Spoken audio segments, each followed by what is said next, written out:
Fin des désaccords relevés au niveau de la commission cellulaire et la pose de la première pierre du stade olympique du Sénégal, tels sont les sujets qui intéressent le plus la presse en ce vendredi 21 février 2020. Dialogue politique autour de l'arrêté Ousmane Ngom et la révision des articles du code électoral instituant l'incapacité électorale. La majorité appose son veto. C'est le titre qui barre la une du Sud Quotidien. Le quotidien du groupe Sud Communication rapporte que les acteurs politiques engagés dans le dialogue politique ont conclu hier, jeudi 20 février, leur deuxième journée de désaccord. Après plusieurs heures d'échanges sur la liberté de candidature et l'arrêté Ousmane Ngom, la société civile, l'opposition et les non-alignés n'ont pas pu faire changer d'avis la majorité qui a campé sur son refus. Sud Quotidien qui rappelle, s'agissant de la liberté de candidature, il s'agit notamment de la modification et de la suppression respectivement des articles L31 et L32 du Code électoral qui instituent l'incapacité électorale applicable à toute personne condamnée pour un certain nombre de délits précis. Sur ce point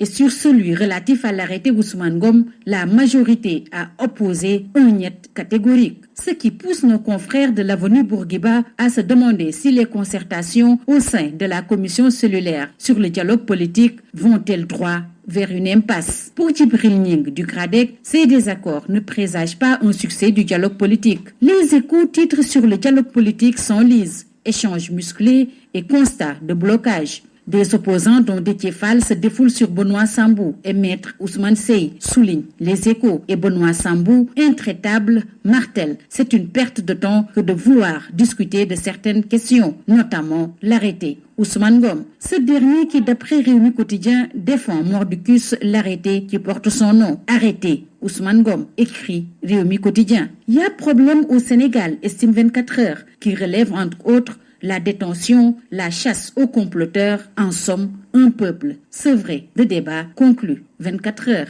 Critique relève une éclaircie dans la grisaille de l'hôpital Dalal Jamm. À Dalal Jamm, au moins, les patients ne se plaignent pas, d'après Critique. Vox Populi titre sur le maître coranique de Tchorna confondu par l'autopsie. Le talibé est mort d'un traumatisme crânien. Selon le médecin légiste, Kamou a reçu des coups à la tête. Libération titre sur acquisition des voitures. ARTP, les preuves de la fiesta avec les deux 4x4 qui ont coûté exactement 147 700 000 francs CFA et la Direction générale à la promotion des pôles urbains de Diamniadio et du Lac-Rose qui s'offre aussi 2 bolides pour la modique somme de 108 millions de francs CFA. Acquisition de véhicules administratifs abordés en Conseil des ministres par le chef de l'État. Macky Sall, restons avec lui avec la pose de la première pierre du stade olympique du Sénégal, dont la presse du jour a fait ses choux gras. Une infrastructure moderne aux normes de la FIFA, écrit Le Soleil. Las titre sur la République mobilisée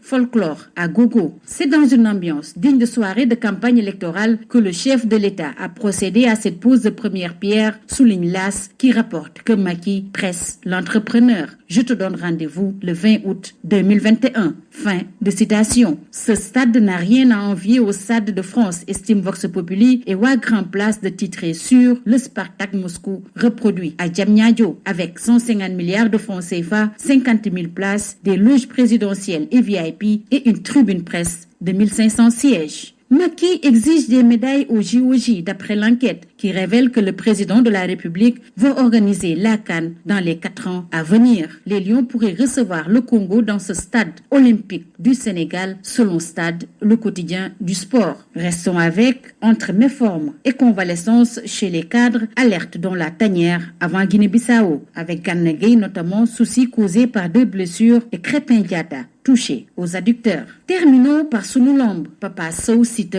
Giancarlo à Marius Ndiaye. La guerre des mots à 16h. D'après Sunu Lamb, Papa Sow est convoqué à 16h30 et cite à 17h. C'est tout. À vous.